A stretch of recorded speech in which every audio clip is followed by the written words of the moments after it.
Welcome to the Living Wholehearted podcast, where we're helping leaders live with integrity. Whether you're a mom or a CEO, you're a leader, and how you lead matters. Living Wholehearted means that we're honest about all of who we are and how we struggle.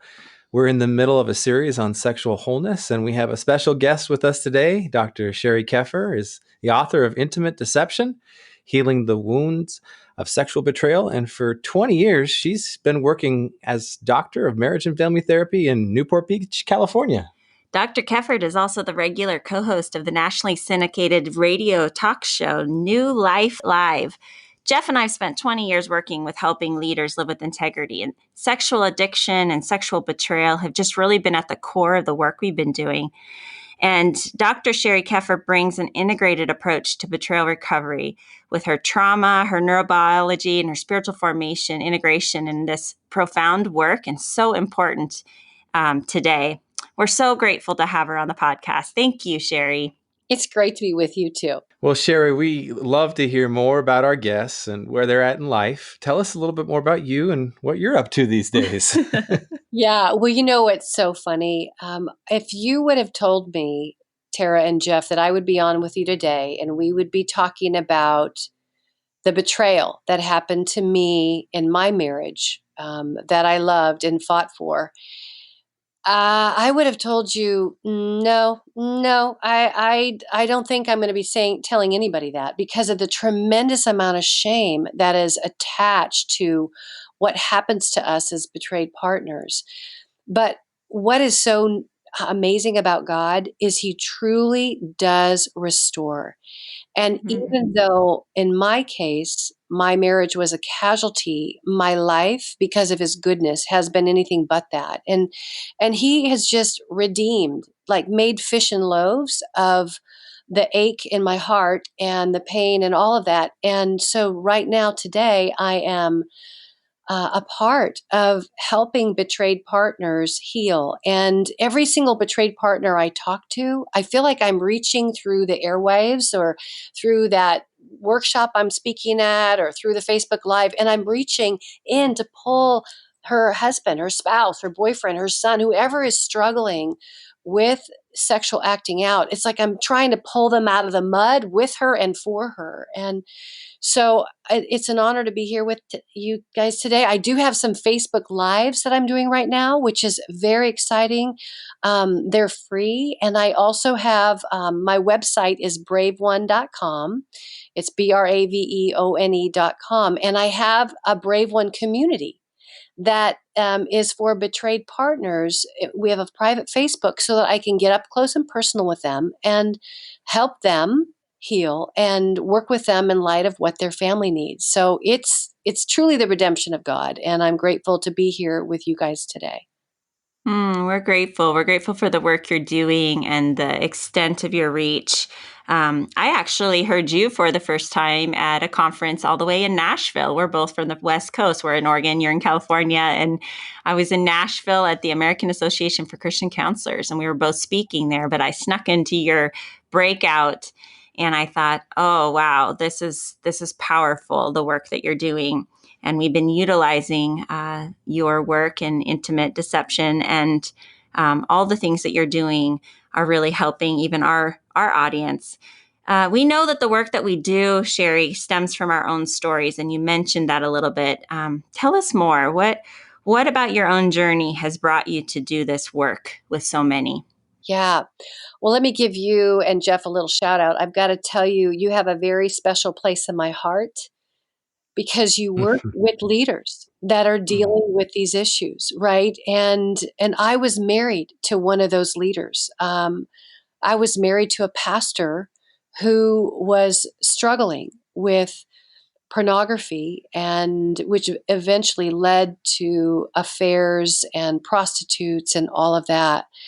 But what you two are doing now to break in, to have these conversations, to open up places for people who, as both of you know, for a pastor who is struggling with sexual acting out, for him to share it openly many times means that he might lose his job, where it's different when it comes to other leaders, and unless you're a leader of a big Christian organization. But my story is, Connor and I got married, and we had, I was in a singing group, and I was going to a Bible college, and I was in school with his brother, and his brother was married, and they had kids, and I just love them as a family. And so his brother, Connor, who I married, came into town. And I had told his brother one point, I said, if you ever have a long lost brother, fill me in. One of those comments, because that, like, I think you're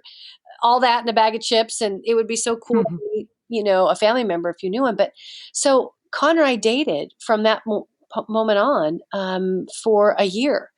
And we saw each other 12 weekends, right, before we actually got married. So that probably tells you a little bit about my history.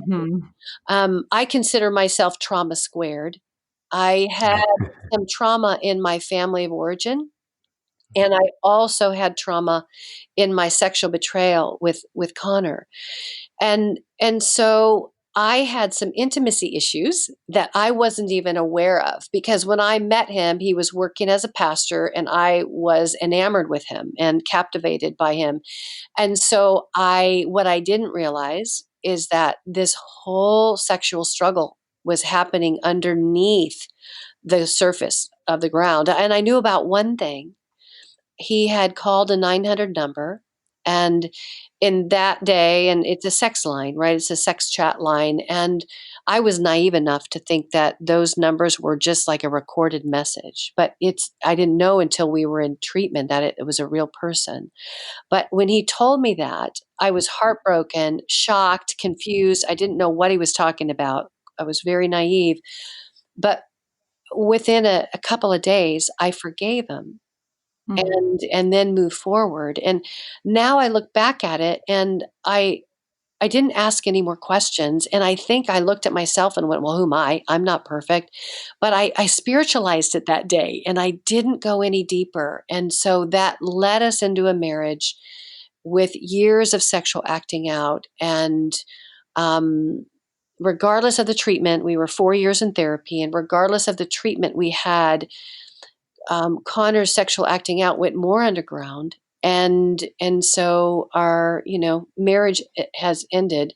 But I feel like I said earlier, God continues to work to use this to help other families heal. Your story, I think, not only gives you incredible credibility for the work that you're doing because you understand it from the inside out, but it's also, I think, helpful for people to hear that your marriage didn't make it. That's often the message in the church, and it's hard to understand because we want restoration for every piece of this brokenness. Can you speak to that a little bit? Just to the person in the audience that just feels already discouraged, like, wait, what? You went through this and then your marriage didn't make it? Yeah. Well, I'll tell you something. I never fought so hard, Tara, than I fought for Connor. Hmm. And I think that's in the heart of us as women. I think it's some of heaven that God has infused in us, that it's the heart of God. We fight for ourselves and for those we love. And so to have it not end up, to have the work, the effort, the therapy, everything we did not end up in restoration, was Hmm. heartbreaking. And it left me with some shame. Like, I've failed. What's wrong with me? Yeah. How did I not? What did I miss? And you know how our failures are teachers as well. I think some of what I talk about in my book as I'm teaching others what I would recommend for them has come out of the missteps that were a part of my journey. And there's so many more resources today. And I want every betrayed partner to have the gold standard of care. I want their family to have the best chance at restoration. And the word, ancient Hebrew word for lust, is ava. And back in the day when Hebrew was written, it was written in word pictures, much like Chinese or Egyptian. And let me tell you what this word lust meant in word pictures. It's the strong nail that binds you to itself. Mm. The opposite is kind of a derivative of that word. It's kave, which means hope. And hope, the word picture for that is what comes after the nail. So Mm. my life is actually hope filled, not because my marriage was saved, but because God is using what came after the nail to bring hope into other families, right? Bring a path into other homes. And, every time a family gets the resources they need and I watch them move forward, it's kind of like it moves hope forward. And I think that's truly what you and Jeff are trying to do with this podcast, with your upcoming book, because if we can help our leaders um, find that hope, what comes after the nail, God can use them to restore other families, just like he's doing with me. Thank you, Sheri. Oftentimes, the betrayal work is focused on codependency recovery. And you know this. How do you think this is helpful? And where do you think we need to expand this kind of recovery work? Great question, Jeff. So this is the deal. When the world of alcohol addiction started our whole recovery movement, when betrayal happened or sexual compulsivity happened, they took those same models that they used for alcohol addiction and they put that on those of us that are struggling with sexual acting out. And while they thought it would work and fit, it didn't quite fit when it came to the betrayed partner. And so this idea of codependency or co-sex addict, um, through the years, the last 10 years, has become more of a harmful label for some. Now, some people get it. They feel comfortable with a co-sex addict, where others go, or a codependency label, but others go, that's just not really me. Now, let me say this. Codependency made sense to me because remember what I said? I grew up in a family and I'm trauma squared. So, Mm. separate from the betrayal with Connor, I would have still struggled with issues of codependency. But when a partner comes in and they're in pain, and as my research shows, they've experienced and they are experiencing the symptoms of post traumatic stress, we unknowingly, as treatment professionals and kind of in our uninformed, maybe not up with the latest whatever state, we do our best, but because we don't know what we know, we put that label on betrayed partner. Mhm. It's like all of a sudden we walk in and the shame we're already feeling, now you might as well just wrap us up in some, another, label. Exactly. Another weight, a Yeah. blanket, weighted blanket.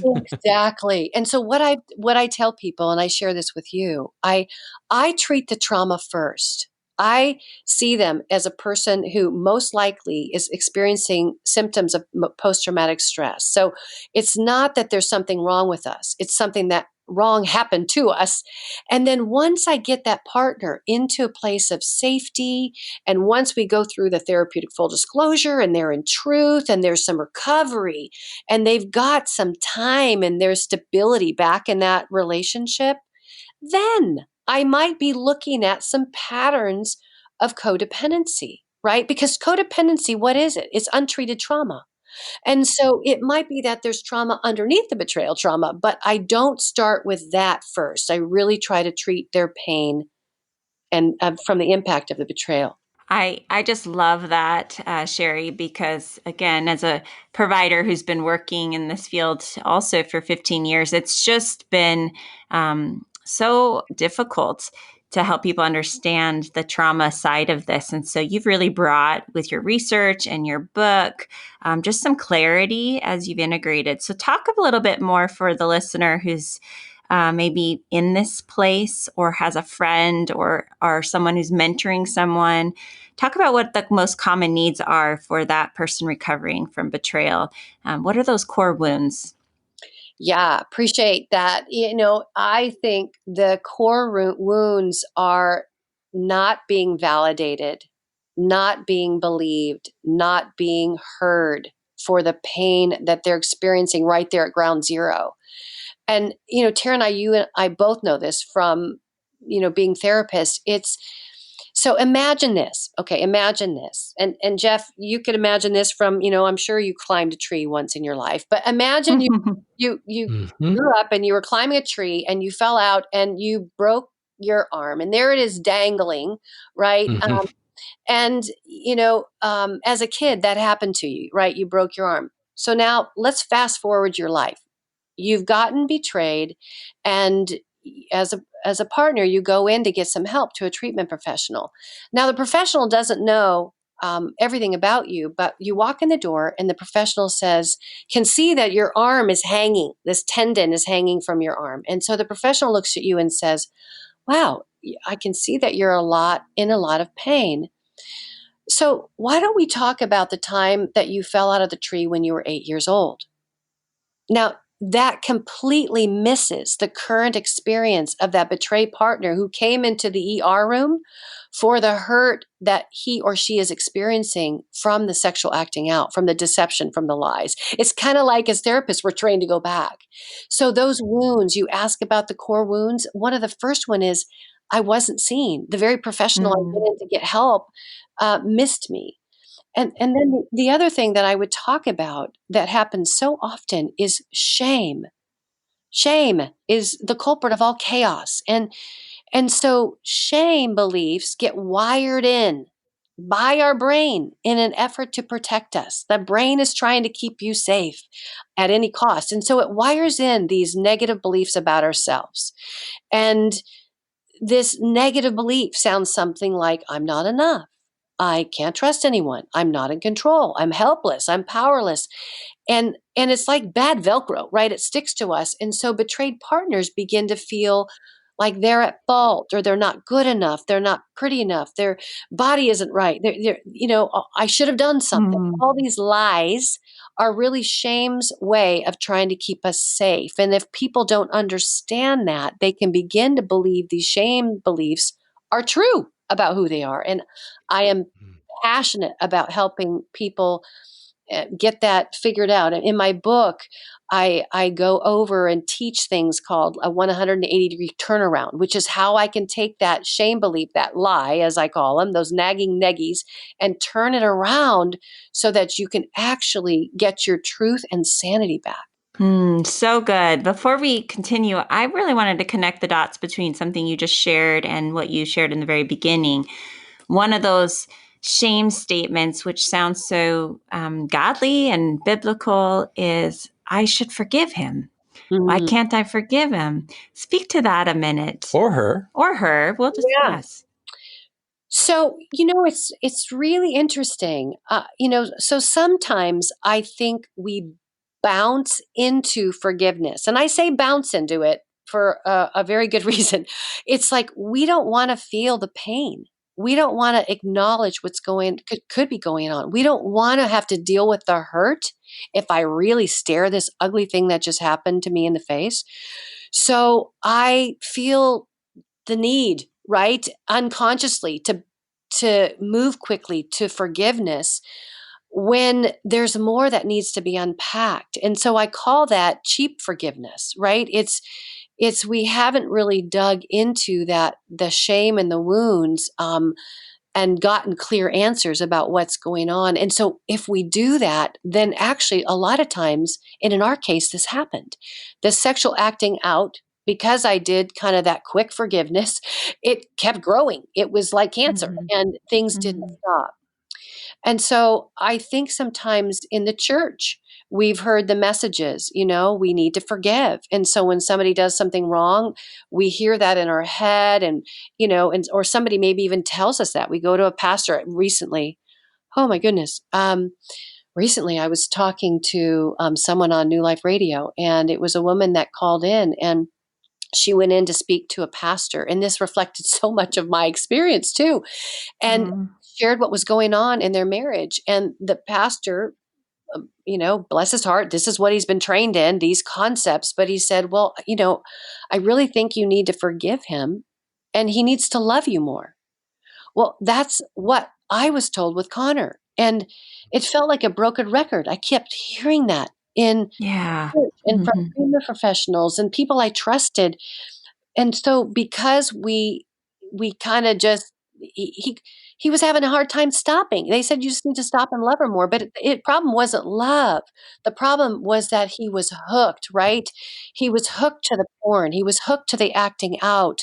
It was that lust, that strong nail that binds you to itself. And so all the love in the world, all the forgiveness in the world wouldn't have saved him. What saved him, or was needed to save him, is some good old-fashioned recovery work in an SA group or an SAA group, and some guys that get it, that could come alongside him and fight for him and fight with him, and a good therapist that can help him get into the wounds of where this all came from. And that is not easy work.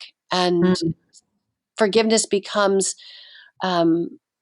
I guess, I've never said this before, but I think quick forgiveness, cheap forgiveness, can actually be complicit. It can Mm. actually make it complicit with the sexual acting out. We think it's all over, but it is not all over. It has just gone underground. That's right. That's right. Mm. Thank you for that clarification. It rings true with the work that we do in many scenarios over the years. Sheri, you wrote this book, Intimate Deception: Healing the Wounds of Sexual Betrayal. To tell our audience how this book would help them or someone they know they're working with. It's an incredible resource, and we use this in our clinical practice. Oh, well, thank you. I appreciate knowing that, right? You're welcome. Um, what I didn't have back then that I really wished I would have had was a roadmap. Somebody to tell me, these are the most important things you need to know. These are the most important things you need to understand. These are the most important steps to get healing. This is what's happened to you, just to normalize what my experience was. And so, again, I talking about my story, talking about this failed marriage, I would have never thought I'd be penning this book in the last couple years, really, if you would have thought years ago. But because I kept working as a therapist with so many betrayed partners, and we wander aimlessly, we don't know, I just said, enough. I'm going to go forward. I'm going to bring the good parts of me and the bad parts of me in this book, right? I'm going to be very honest, which I am. I talk about my STD, right? Because I Mhm. want women to go get the testing done. And I talk about the path of therapeutic full disclosure. What does it look like to tell the truth, right? I talk about the shame. I talk about our body and how we need to tend to this body that we live in because it's gotten overwhelmed. So much of my book normalizes the experience, but it doesn't just leave us there. And it's not just my story. It is a clear 20 chapter action packed resource for any partner that has been betrayed, either in the past or in the present, to what they need to do to heal. Because I truly believe if I can help that betrayed partner get what they need to heal, right? Most of us are flat on the ground because we're just wiped from all of this. But if I can help us get up and become stronger, we become powerful warriors in the kingdom of heaven. And we can find our voice and we can fight for ourselves, our family, our husbands, our boyfriends, for those people that we love. And we can find ourselves again. And I truly think my goal is that this book can be a resource of hope. And you know what's so weird, Jeff? And I appreciate you Mm. talking about that. You guys use it. I have a lot of guys. There are pastors now of churches that are asking their guys in their groups to read this as a Yeah. resource. You bet. Sure. That makes good Because sense. it's like all of a sudden they go, oh my goodness, I hurt my wife. Like what I did really hurt her. And it kind of legitimizes, and it is someone who's acting out. It's a friendly book. I have a lot of love for them in my heart. So it's a friendly book for them to read as I'm trying to help them understand what's happened as well. Hmm. I'll just attest to that. I mean, I was one of those people who was just frustrated as well with the resources and, again, the limited perspective on the recovery process without the trauma lens. And so I just recommend this resource in huge ways. and want to just say that it really is profound for someone who's working through their betrayal to just feel validated and to understand the trauma piece. And it just slows everything down to really understanding the PTSD piece of this. So it's unique to that. I'd say even just to validate what you shared about men reading this, I think that even if they aren't in a relationship or in a situation where where they may not be realizing that they're hurting someone or what have you, but just to have empathy, to grow in empathy for women in their sphere of influence and in relationships that may have been affected by this. Yes. And it's important to understand how actions impact others, and empathy. Right, we would all agree the world could use a lot more of that. So true. It's so true. And I actually have a chapter that addresses that, Jeff. It's called How He Can Help Her Heal. And Good. I talk about the difference between the medic and the mechanic.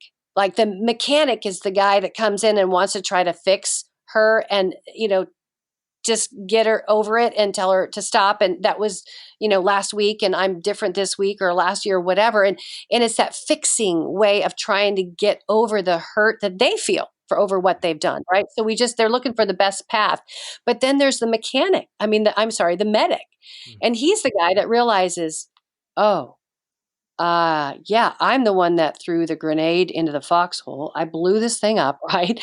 And so I want to be able to help her get out. I need to help her. I need to hear her. I need to own what I've done and atone for what I've done. The ancient Hebrew word for peace is actually a component of it is shalom. It's actually restoration. Right? To have restoration means shalom. And that word picture says to make secure, to keep safe, and to impart comfort, to encourage one who was once fearful by restoring them with peace. Shalom also carries with it this idea of compensating somebody to make them whole or good again for something that was stolen or lost, stolen in a sacred trespass. So the guys can truly learn how to come in the spirit of shalom. Like, I want to restore you. I want to help you heal. And that chapter talks about how they can do that in a very practical way. That's so good. What a great word to end on. Where can people find your resources, Sheri? Yeah. So the best way to get to me would be braveone.com. It's braveone.com. And on that website, I've got blogs, I've got some great information, some free information.